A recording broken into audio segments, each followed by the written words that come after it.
C'est même, on est content. Et puisque Eli a parlé de Ben Adam Lachavero, petite idée simple, on ne va pas inventer l'eau chaude, mais tout le monde sait que là c'était la mort des 24 000 élèves de Rabbi Akiba. Chaque jour il y en avait qui mouraient, etc. Et puis la Gemara, tout le monde connaît cette Gemara, qui dit chez le Nagou Kavod Zelazé. Pourquoi ils sont morts? Parce qu'ils ne se faisaient pas Kavod l'un à l'autre. Bon, jusqu'à l'Akba Omer, et puis là tout le monde était mort. Et là, ça fait une grande catastrophe. La Gemara dit, je crois que c'est dans Sanhedrin, elle dit que qu'est-ce qu'il a fait Rabbi Akiba après ça? Il a passé son temps à s'occuper des veuves et des orphelins de ses élèves pour les nourrir. Donc c'était pas des petits talmidim, des petits enfants, pas des bachourim. C'était des gens qui avaient des familles, c'était déjà eux-mêmes des rabbanim. D'ailleurs, quand on les remplace, il ne prend pas des bachourim, il prend Rabbi Shimon Bar Yochai et Rabbi Meir Baal Hanès, les 5 rabbanim qu'il a pris, qu'il a fait venir. Et donc, chez le Nagou Kavod Zelazé, c'est très étonnant parce que Rabbi Akiba, lui, c'est l'apôtre de Vavtal et Racha Kamocha. Donc celui en plus, ils ont le titre Talmidim Rabbi Akiba. Talmidé Rabbi Akiba. Il a dit après ou avant? Hein? Avant, il avait dit.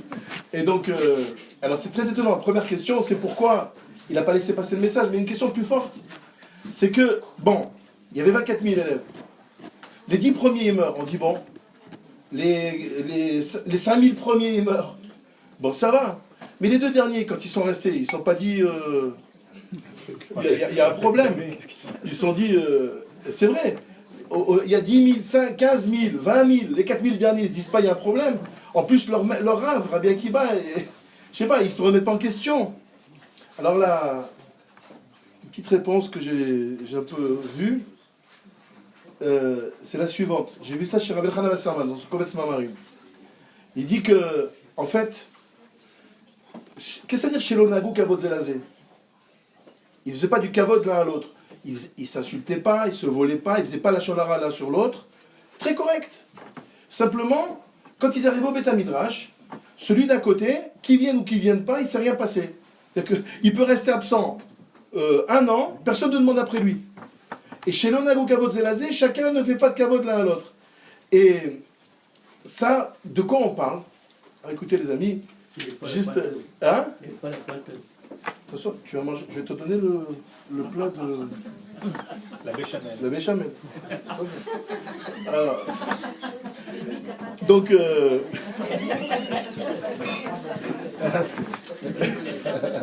Décide, laisse tomber. Regardez juste.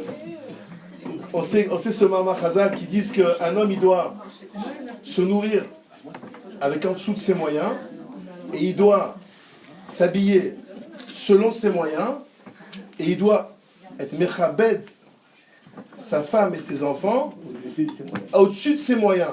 Mais c'est quoi au-dessus de ses moyens? S'il a 100, il ne va pas dépenser 110. Au-dessus de ses moyens. Où j'ai les moyens, où j'ai pas les moyens. Donc qu'est-ce que ça veut dire aller honorer sa femme et ses enfants avec plus que ses moyens? Alors, juste pour que vous compreniez, c'est marqué lorsque les Israéliens sont arrivés dans le désert, et ils se sont tous réunis, 3 millions de personnes quand même, ils sont tous réunis sur Moshe Rabbeinu, on a faim, donne-nous à manger. À Moshe Rabbeinu.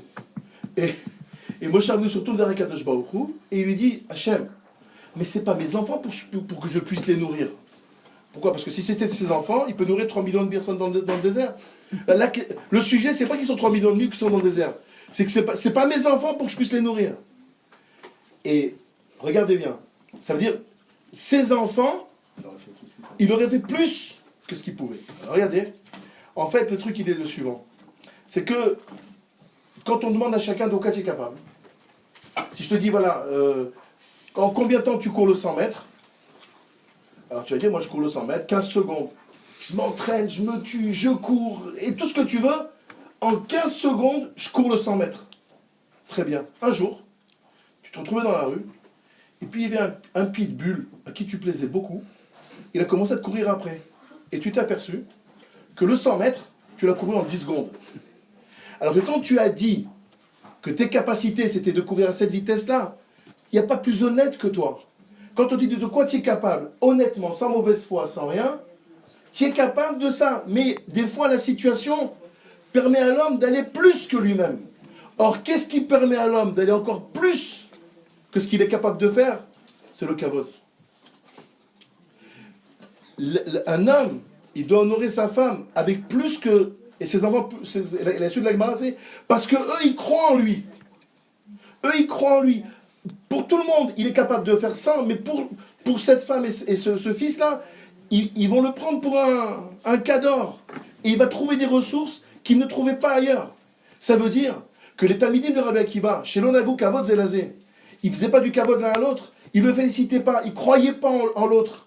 Tu es venu, alors quoi? Donc la responsabilité qu'ils avaient, c'est qu'ils réduisaient le copain à sa plus simple expression. Alors que s'il avait fait du kavod, il serait allé encore plus loin, plus fort. Et ça, ils sont comptables devant Kadosh Baruch Hu. Ça s'appelle la sinatrinam. C'est marqué dans la Gemara que le Beit Sheni était détruit parce qu'il y avait sinatrinam. Et c'était quoi sinatrinam? Pas de psharot. Toi et moi, on a un problème, din Torah. Il dit, puisqu'ils n'essayaient pas de s'expliquer, ils allaient au din Torah. Alors à cause de ce din Torah, il y a eu le... Pourtant, ils n'allaient pas au Arkaot, ils allaient au Bet Din avec un Dayan et tout. Donc, c'était cachère. Mais, c'est-à-dire, je ne veux pas te donner un avantage, je ne veux pas croire en toi. Or, un être humain, il a besoin, regardez un petit enfant, il a fait un dessin, de quoi il a besoin? Il le montre à son papa, à sa maman, il dit, ah, regarde comme c'est joli. Il a besoin qu'on y croie, il a besoin qu'on le félicite, qu'on le truc. Et bien, les talmidim du Rabbi Akiva, ils étaient froids. C'est-à-dire qu'ils ne faisaient pas de la shonara, mais ils ne faisaient pas de la shonatov. Ils ne se faisaient aucun mal, mais ils ne faisaient pas, ils ne propulsaient pas l'autre. Et c'est ça le manque.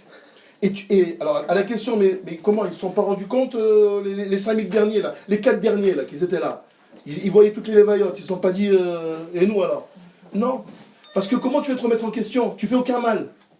Pas de la shonara, pas de bitul Torah, pas de mochi shamra, pas de rien.